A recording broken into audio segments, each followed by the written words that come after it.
May patikim si Kylie Padilla na transformation video suot ang kanyang amihan costume. Samantala, looking fierce sina Bea Alonzo at Carla Abellana sa teaser ng Widow's War. Narito ang report ni Hazel Alviar.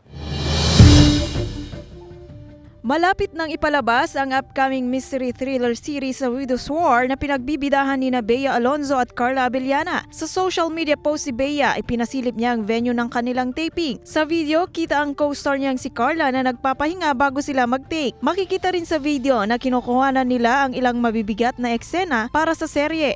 Kabilang ng isang eksena kung saan tila sinasakal si Bea bago ipakitang tumatakbo na siya palayo. Kasama rin sa serye sina Rita Daniela at Jeric Gonzalez.